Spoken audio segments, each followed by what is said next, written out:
Coming up on WTVP's Docs on Call, addiction. We explore the reasons behind the disease and how you can help yourself and others.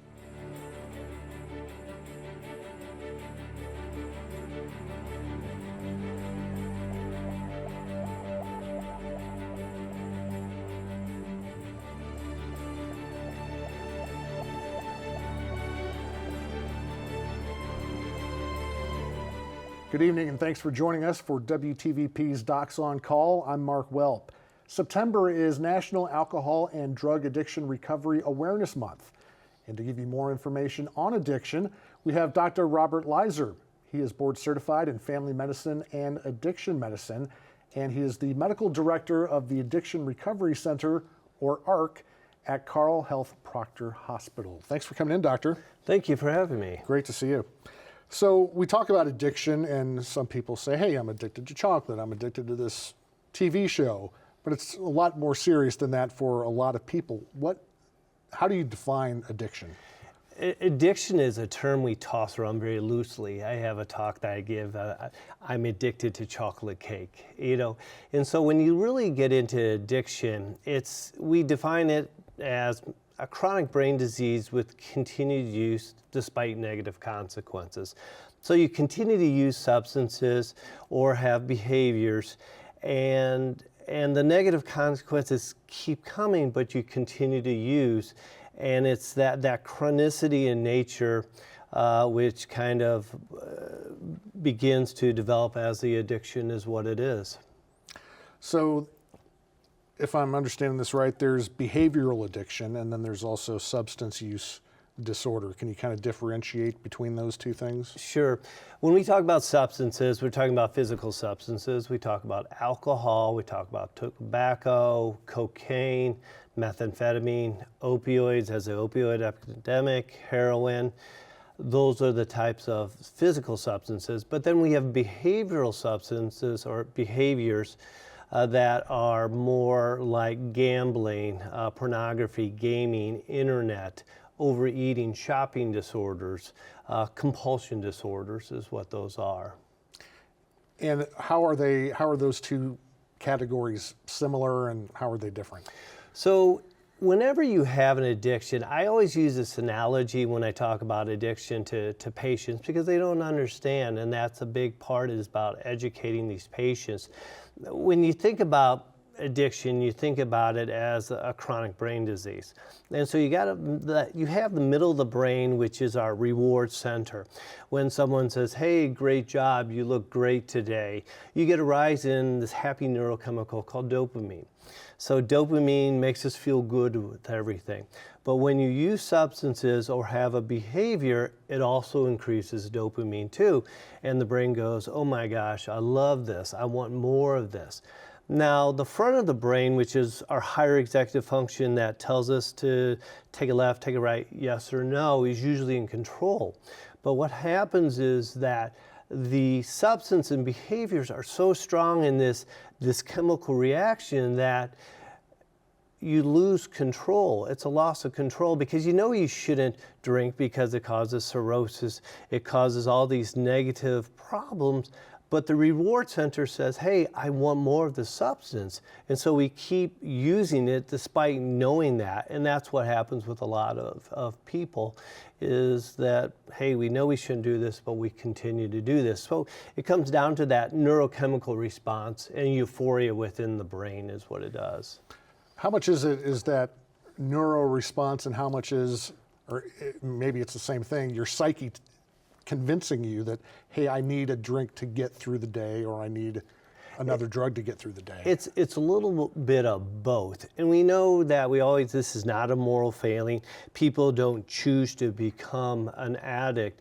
We always kind of define it as a biopsychosocial disease, a biological meaning there's a genetic predisposition to it. So if you have one parent that has an alcohol use problem, about 30% chance you're going to have a possibility of developing. And then you have the psychological, is there some anxiety, depression, and other mental health issues that do it. And then you have the social, else is going on, peers, everything else that goes with it. But as far as the question's concerned, definitely it's more of that reward and the brain wanting that to have more substances, and in the fact that it does drive a lot of people to want to use substances throughout the day. Mm-hmm. What kind of addictions are you dealing with most? And I mean, is there one or two addictions in our area, Central Illinois, that are really dangerous? And well, they're all dangerous, but really prevalent, I should say. Well, I think if you look at, we treat all the addictions. Definitely alcohol is a big one that a lot of people are focused on and that we see in our facility and outpatient facilities.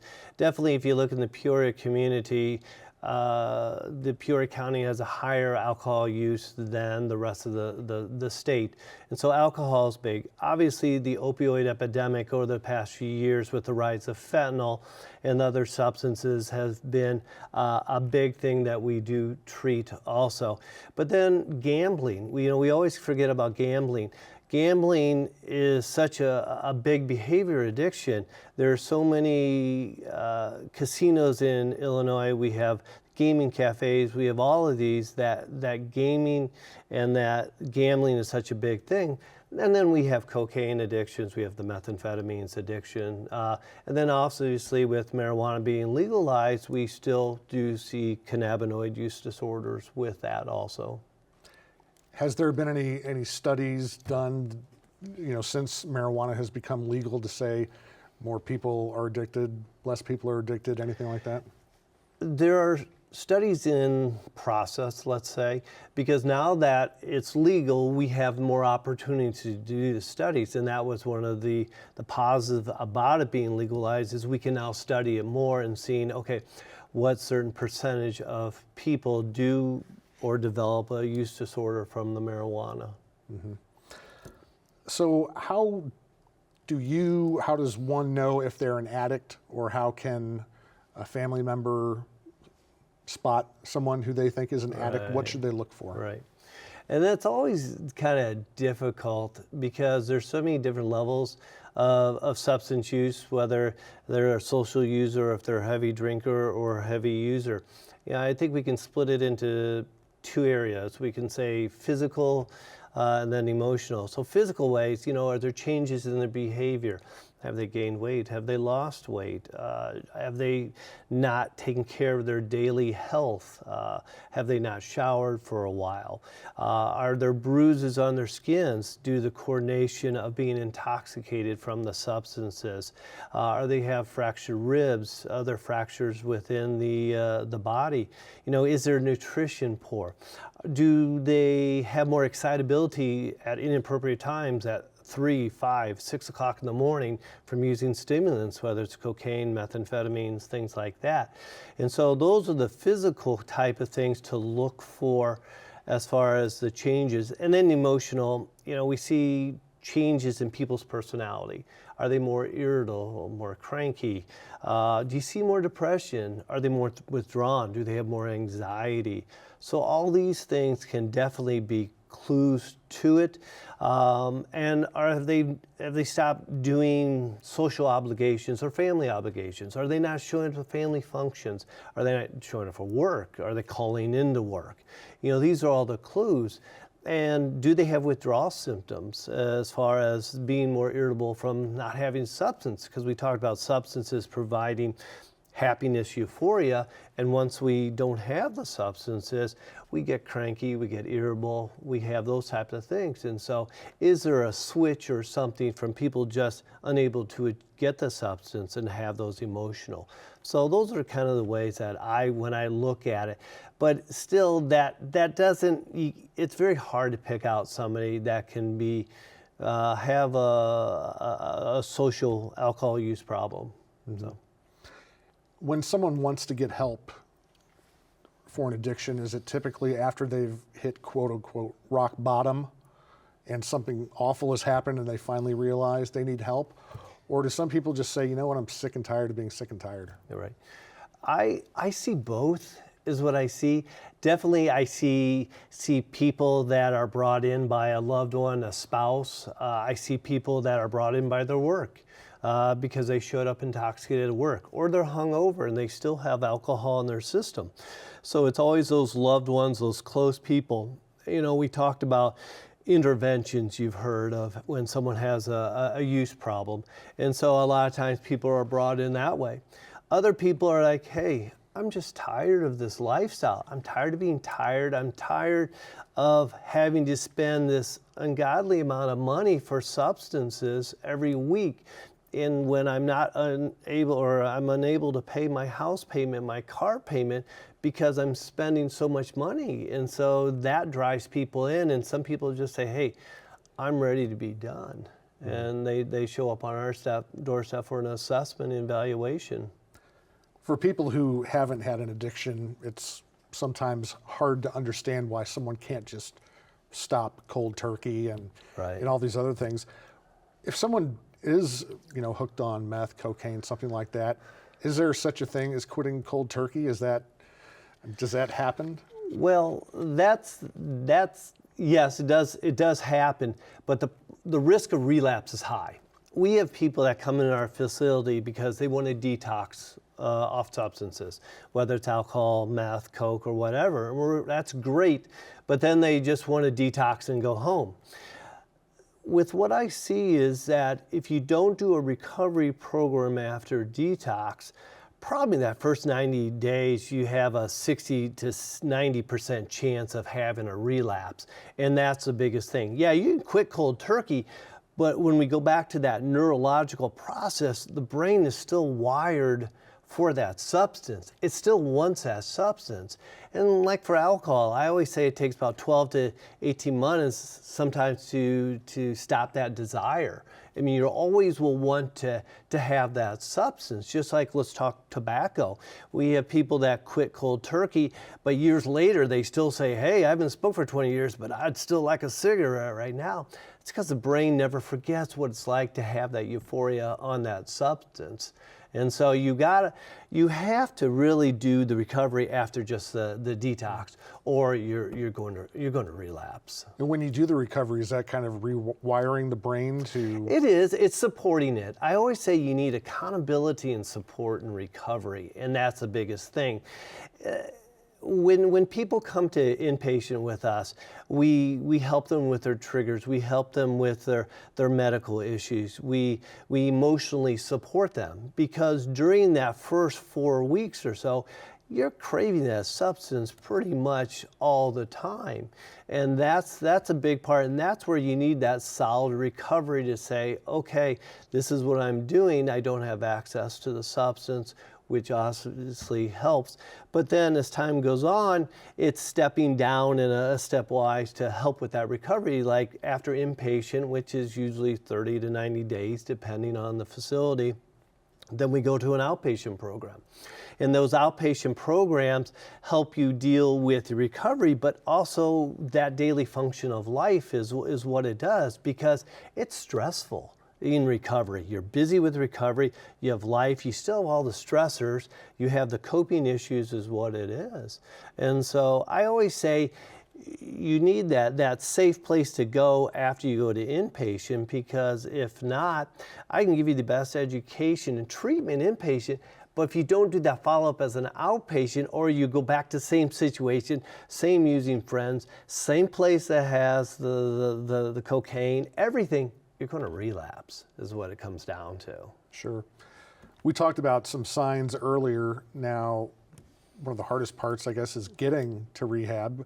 If you're a family member and you suspect someone, or you flat out know someone in your family has a problem, how do you navigate that? That's always the tough one. And I think that if you really know that someone has a use problem, whether it's alcohol or hard substances or has a gambling problem, I think just starting that conversation in a casual, don't say, you need to go to recovery, you have to go to detox, because human nature is, when I tell you to do something, you don't want to do it. And just like we counsel people, quit smoking, but you have to have that buy-in for the patient.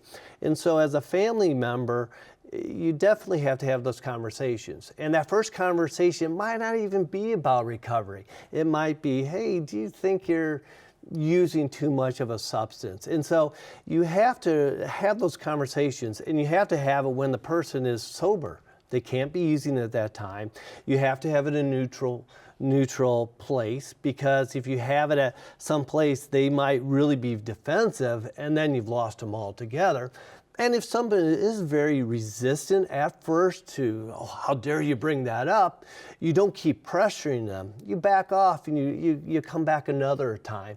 And so you just kind of continue to have that ongoing conversation with them till they say, hey, have you ever thought about coming in for an assessment? Not, have you thought of going to rehab? What about an assessment? Come see the medical professionals who could say, hey, you do have a problem or you don't have a problem, is what it comes down to. Are interventions by family and friends something that's worthwhile, or should those people focus on getting the person they're worried about to a professional first, like you?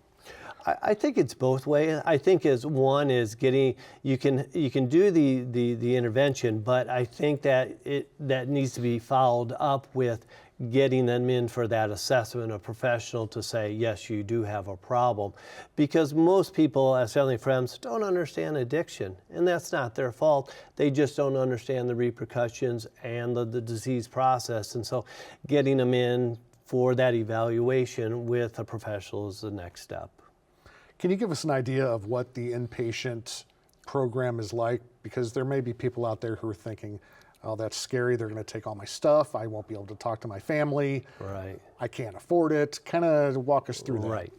So it depends on, obviously, if you need the detoxification or the detox phase. You know, a detox is that medically managed withdrawal. So we use medications to help support them during that, anywhere from 3 days to 7 days as far as that's concerned. At that time, the conversation with the family is kind of limited with the patient, because we're trying to get them more stable medically. And then we look at just the inpatient portion is, yeah, everyone kind of says, oh, this is like a prison in here. But the thing about recovery is you have to have boundaries. Because if you don't have boundaries, a lot of times everything gets veered off. But people come in, yes, we have phone times. We do allow people to do some work on the computers if they have a job. Because not everybody can say, oh, I'm just going to take 30 days off my life. I mean, that's the whole thing. That's my livelihood. It pays for my house, my car, all these things. And so we want to try to help people with that. But as I always say, is that if you continue using, you're going to lose all those things anyway, whether it's a DUI, whether it's a relationship issue. So in the recovery program, we have meetings on the hour that talk about different behaviors. We use cognitive behavioral therapy, which kind of identifies patterns for relapse and triggers with that. We do motivational interviewing. But we do some other really interesting things. Music therapy, we have yoga. Definitely physical exercise is one of my favorite things. Like at the ARC, we have a new state-of-the-art gym that we use all the time, because you're cooped up in these groups. You want to get out there and just to blow off some steam. And so we have the walking track, we have the exercise, and definitely exercise increases that happy neurochemical, dopamine again. And so that is a big part about it. And so all these are peer-based programs, which I think are so important. If you look at the research, peer-based programs, I think are more beneficial than individual counseling. We have many people, and don't get me wrong, individual counseling helps many people in their emotional needs, but peer-based programs are such an important part about it. So we have all these groups. We have different topics we discuss. We talk about relapse prevention. We have trigger exercises. They have the groups. They have individual activities is what they have. And this goes for all the facilities, not just the ARC. It goes for our women's unit, New Leaf, the men's unit, the Knowles. They do the same thing with everything is what it is. So it's a busy time for them. Mm-hmm. I mean, they're up at 7, 8, and they're going until 10 o'clock at nighttime. And does insurance typically pay for at least a portion of this? They do. Depends obviously on insurance. As we know, insurance is always the rate limiting problem with anything in the medical field. And so many times they'll dictate how many days they'll pay for. Some insurances are better, depends on what type of plan you have. But we have all different levels of care for the insurances between all our facilities with Trillium, which is nice. And so heaven forbid they don't pay for the ARC, maybe they'll pay for the Knowles or New Leaf as another facility, depending on that insurance. And so definitely it's a big issue, because insurance, unfortunately, it limits people in the recovery. Sure. I wanted to ask you too, when you deal with addicts and people having these issues, is there a certain type of person that you see more than others in terms of sex, race, religion, or is it just pretty widespread?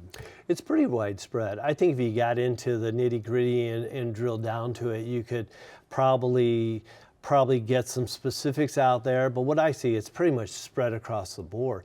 But the thing about addiction, it doesn't matter if you're homeless or you make $500,000 a year, you're still at risk of developing an addiction. And so we see people from all walks of life. And when people are in there, it's just about the individual. So it's a lot of different mix is what it is with everything we see. What about young people and young adults? Are you seeing more of them as you've gone on, your years of doing this? Is it gone up, down as far as younger people becoming addicts? I think it is. We treat 18 years of older at this point in time. We used to have a facility that did the teenagers, but currently don't. Hopefully in the future we will. But definitely we see that 18 to 25 range. We see a lot of designer drugs. We see a lot of drugs that are used in clubs. We see a lot of drugs that are sold at gas stations, like one called Kratom, which looks like and acts like an opioid. You get euphoria out of it, you get energy, and that's what all these smoke shops push, and people don't realize it. But I see that usually with the younger population, just like nitrous oxide or the old whippets with everything. Definitely that is used out there too. So we know that the younger you start to use a substance, the higher risk of developing a use disorder you have. And so usually about between ages 18 to 25, we see a lot of those individuals start to come our way, is what we do. Well, as far as those young people, what can we as adults, family members, community members do to try and prevent our kids from getting hooked on these substances? Yeah, that's always a tough question. I don't think we can ever guarantee someone won't develop an addiction. We can't. We can't say, oh, do these things and they'll never have a problem. We can reduce the likelihood of having a problem. And I think that starts when they're young teenagers is what it is. It's having that open, honest conversation with them. We don't use scare tactics or anything with teenagers because they just don't respond to it. You got to use concrete statistics, everything. Use, what's happening in the world, news reports, use studies with the opioids, things that are in the news, and give them the concrete stuff. But I think having that open relationship, that two-way conversation where they can come to you with any problem, and you're not going to say, oh, how dare you've been drinking, or how dare you use cocaine, or anything like that. You can't be that accusation person, because you want them to come with you, and that's any type of problem with it. And then also just be present in their life, and also model your behavior too, because our kids pick up what we do as parents. If you have a parent that's drinking a 6-pack, 12-pack a night, they're like, hey, dad does it, it must be okay. Or if they're smoking marijuana all the time, hey, it's legal, it must be okay, let's do it. Or heavier duty substances. So you have to really be careful of your behavior around your kids, because as we know, our kids pick up our behaviors all the time is what they do. So it's a combination of all things. It's just being present for their life and having that open conversations. And if there's any questions, you can always have them talk to their pediatrician, their family practice physician, or see a counselor with that. And the other big things with with teenagers these days is coping skills. You know, with our modern technology, we're behind our phones, we can say whatever we want. But we need to develop better coping skills. We need to help our kids develop coping skills. Because many of the people I see as adults have poor coping skills. They can't handle a stressful situation. They can't handle stress at a job or a relationship. And so what do? They turn to substances. And the same thing with gambling. People gamble because many people have anxiety of other issues is what they have. And they're like, oh, this relaxes me. This makes me feel better. And this is where a lot of that comes through. Doctor, a lot of good information. We appreciate your time and keep up the good work. All right. Thank you for having me. Thank you. Dr. Robert Leiser with Carle Health, our guest tonight. And you can watch this show again and share it at WTVP.org. Find out about future show topics on our Facebook and Instagram pages. We always want to know your questions and topic suggestions. You can message me on social media or leave a comment. Thanks for watching and take care of yourself and your family.